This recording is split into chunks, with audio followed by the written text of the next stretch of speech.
میرے عزیز دوستو ذرا ٹھہر کر میری بات سنیے، کیونکہ جو میں آج آپ کو بتانے جا رہا ہوں وہ کوئی عام بات نہیں ہے۔ میں سچ کہہ رہا ہوں، میں بالکل ٹوٹ چکا تھا، ہر طرف سے مایوسی تھی، نہ راستہ دکھ رہا تھا نہ کوئی سہارا، لیکن پھر مجھے ایک ایسا عمل ملا جس نے میری زندگی ہی بدل دی۔ دیکھیے، آپ کے سامنے 3 چیزیں ہیں، بہت چھوٹی، بہت آسان، لیکن اگر کوئی انہیں ایک خاص ترتیب سے صرف 3 بار پڑھ لے تو میں اللہ کی قسم کھا کر کہتا ہوں اس کی زندگی سے غریبی ختم ہو جائے گی، بیماری دور ہو جائے گی، اولاد کی بندشیں کھل جائیں گی، اور رشتوں میں جو رکاوٹیں ہیں وہ بھی ختم ہو جائیں گی۔ میرے دوستو، میں نے یہ عمل پہلی بار 1 سال پہلے پڑھا، غوث پاک رحمت اللہ علیہ کی کتاب سے لے کر، اور یقین کیجئے پہلے ہی دن صرف 3 منٹ کے اندر میں نے ایسا معجزہ دیکھا جسے میں آج تک نہیں بھول پایا۔ غوث پاک فرماتے ہیں کہ اگر کوئی ایسا بھائی یا بہن جس نے دنیا بھر کی تسبیحات پڑھ لی ہو لیکن پھر بھی اس کی غریبی ختم نہ ہو رہی ہو تو وہ بس ایک بار زندگی میں اس چھوٹے سے عمل کو پڑھ کر دیکھ لے، مایوسی نام کی چیز نہیں رہے گی۔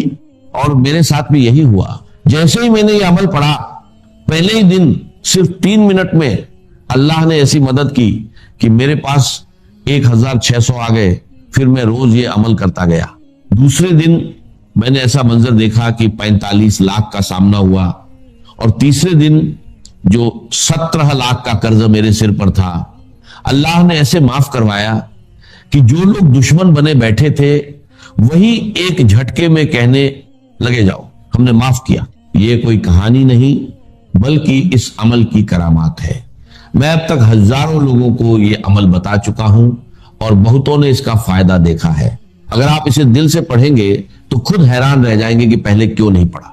میں یقین سے کہتا ہوں یہ عمل آپ کی زندگی بدل سکتا ہے، چاہے آپ دنیا کے کسی بھی کونے میں ہو۔ آپ کو بس اتنا کرنا ہے، تنہائی میں بیٹھیں، دل کو جمع کریں، سب سے پہلے یا ربی، پھر یا اللہ، اور آخر میں یا گنی، ایک خاص ترتیب سے پڑھنا ہے۔ کئی لوگوں نے صرف کچھ ہی منٹوں میں اس کا اثر دیکھا، گھریلو پریشانیاں کم ہوئی، تنگی دور ہوئی، اور مدد ایسے آئی جہاں سے امید بھی نہیں تھی۔ اللہ جب چاہتا ہے لوگوں کے دلوں میں خیال ڈال دیتا ہے اور مدد خود آپ کے دروازے تک پہنچتی ہے۔ اب دیر مت کریں، کسی بھی وقت تنہائی میں بیٹھیں اور سب سے پہلے درود شریف پڑھ کر یہ عمل شروع کریں۔ اب اگر کوئی بھائی یا بہن کہتا ہے کہ مجھے درود شریف نہیں آتا تو کوئی پریشانی نہیں ہے۔ اگر آپ کو درود ابراہیمی بھی نہیں آتا تو کوئی چھوٹا سا درود پڑھ لیں، صلی اللہ علیہ وسلم پڑھ لیں، یا اللہم صلی اللہ محمد پڑھ لیں۔ کوئی بھی درود شریف پڑھ کر اس عظیم عمل کی شروعات کر لیں۔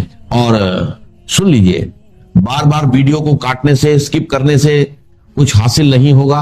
اگر اپنی مرضی سے چیزوں کو ادھورا چھوڑ کر آگے بڑھو گے تو بہت آگے نکل جاؤ گے، اور اتنا آگے نکل جاؤ گے کہ پھر واپس نہیں آ سکو گے۔ اس لیے ایک بات کو غور سے سمجھو، اگر واقعی پڑھنا چاہتے ہو، میرے غریب، میرے بیمار بھائیوں اور بہنوں، اگر ظلم ہے، زیادتی ہے، قرض ہے، بیماری ہے، غربت ہے، جادو ہے، بندش ہے، بدنظری ہے، یا کوئی بھی پریشانی ہے، دنیا کی ہر مشکل کے لیے میرا 5 منٹ کا چیلنج ہے۔ اگر 5 منٹ کے بعد تمہاری زندگی میں 80% تبدیلی نہ آ جائے، تمہاری زندگی میں سکون اور خوشیوں کے ڈھیر نہ لگ جائیں، تو پھر مجھے کہنا، اور اگر کچھ کمی رہ جائے تو اگلے دن پڑھنا، وہ بھی پوری ہو جائے گی۔ روز پڑھو گے تو فقیر سے بادشاہ بن جاؤ گے۔ میں گارنٹی سے کہتا ہوں ایک ہی دن میں زندگی بدل جاتی ہے۔ یہ عمل اللہ کو بہت عزیز ہے۔ اور دیکھو، یہ سامنے وظیفے ہے، یا ربی، یا اللہ، یا گنیو، ہو سکتا ہے تم نے پہلے بھی پڑھے ہو، لیکن جو ترتیب میں آج تمہیں بتانے جا رہا ہوں وہ تم نے کبھی نہیں سنی ہوگی۔ صرف 20 سیکنڈ کا کام ہے، دن میں، شام میں، رات میں، کسی بھی وقت پڑھ سکتے ہو۔ لیکن میں دعوے سے کہتا ہوں اس عمل کو پڑھنے کے بعد خدا کی قسم، جو لوگ تمہیں تانے دیتے ہیں، جو کہتے ہیں کہ تو در در کی ٹھوکریں کھائے گا، تو لوگوں کے آگے ہاتھ پھیلائے گا، رب کعبہ کی قسم، پورے محلے میں سب سے زیادہ امیر تم ہوگے، پورے خاندان میں سب سے زیادہ مالدار تم ہوگے۔ یہ میرا دعویٰ ہے، میری گارنٹی ہے۔ اب سب سے پہلے جو وظیفہ ہے وہ ہے یا ربی۔ اب دیکھو، یا ربی کا مطلب کیا ہے؟ اے میرے رب، اے میرے پروردگار۔ ہم نے اپنی زندگی میں